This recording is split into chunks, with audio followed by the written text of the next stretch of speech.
मेरी आपसे ये बात जानने में बहुत रुचि है। आपने चुनाव लड़ने का जिक्र किया। चुनाव लड़ाने में आपके प्रीडिसेसर अमित शाह जी की महारत थी और मैं जानना चाहता हूं कि क्या आप पे कहीं ना कहीं बैक ऑफ द माइंड ये दबाव रहता है कि क्या लोग मेरी तुलना या जो फैसला मैंने किया, जो स्ट्रेटजी मैंने बनाई, उसकी तुलना अमित शाह उस सिचुएशन में क्या करते इससे करेंगे? क्या ये एक फैक्टर रहता है आपके जहन में? आप अपने काम करने के तरीके को या फिर अपने चुनाव लड़ने लड़ाने के तरीके को अमित शाह जी के चुनाव लड़ने लड़ाने के तरीके से भिन्न कैसे मानते? देखिए, भिन्न नहीं है। एक तो मैंने इससे पहले मैं उत्तर प्रदेश का चुनाव प्रभारी था जब वो राष्ट्रीय अध्यक्ष थे, तो हमारे कार्यशैली और कार्य करने का जो तरीका है राहुल जी, उसमें मैं कभी भी मेरे को ये दिमाग में नहीं आता कि इसमें अमित शाह जी क्या करते, क्योंकि अमित शाह जी साथ ही है ना। एक टेलीफोन कॉल ही तो करना है और यही तो पूछना है कि इस सिचुएशन में what should we go, which side should we go and what we should do, इतना ही पूछना है।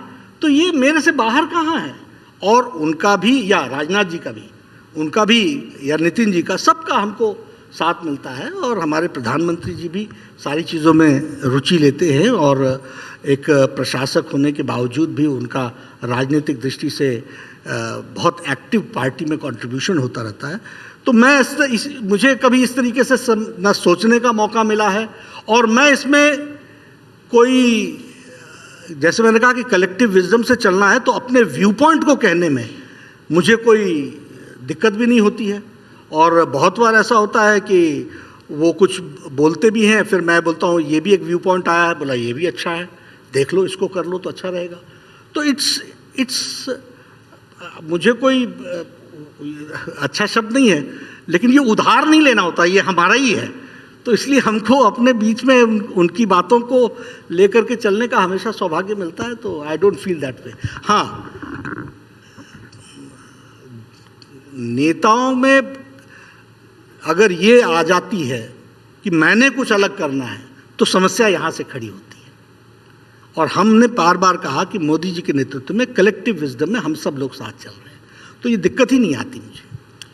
पार्टी अध्यक्ष के तौर पे आपका जो एक बहुत बड़ा चैलेंज आने वाले महीनों में रहने वाला है, वो आगामी विधानसभा चुनाव जो हो रहे हैं, और उसमें सबसे बड़ा चुनाव होगा उत्तर प्रदेश में, और आपके लिए ये बहुत बड़ी जिम्मेदारी भी रहेगी।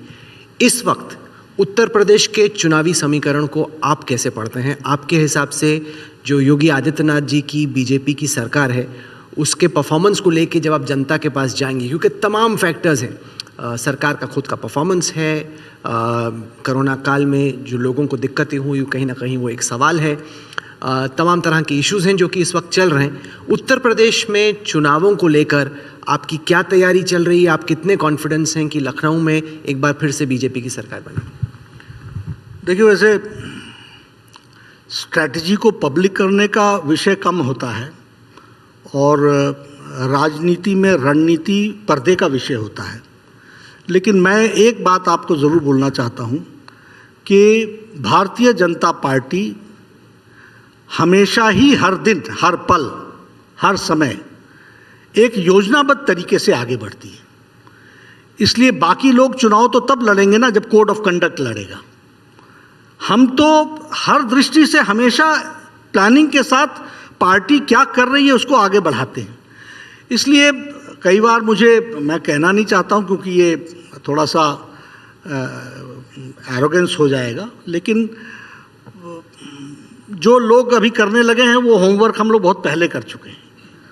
तो इसलिए जब इलेक्शन की बारी आती है तो उस समय तक जब वो उन बातों के पीछे लगते हैं तो मुझे कई बार हंसी भी आती है, मुस्कुराहट भी आती है।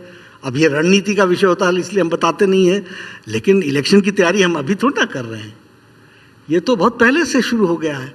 और इसके तौर तरीके, सिस्टम्स आर इन प्लेस और नॉट, हमारी वीकनेसेस कहाँ कहाँ हैं, कहाँ हमको रेक्टिफाई करना है, कहाँ हमको बल देना है।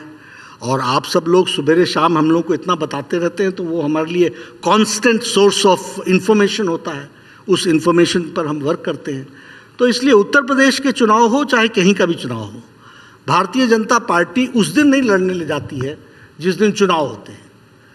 हम पहले से ही क्यों, और उसमें हमारा, अब देखिए ना, ये कल्चर किसने दिया कि हम जनता के बीच में किए गए वायदों को पूरा करके जाएं।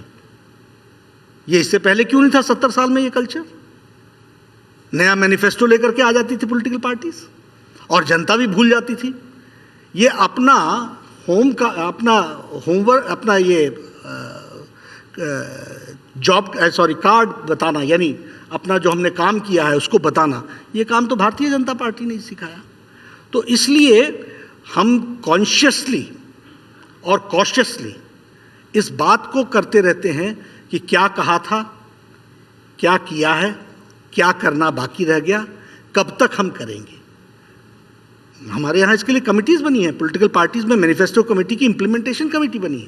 दे have to see to it, they have to work on it, and chief ministers take personal pains to see to it that it is being done. तो ये सारी चीज़ें उसमें वर्क करती हैं।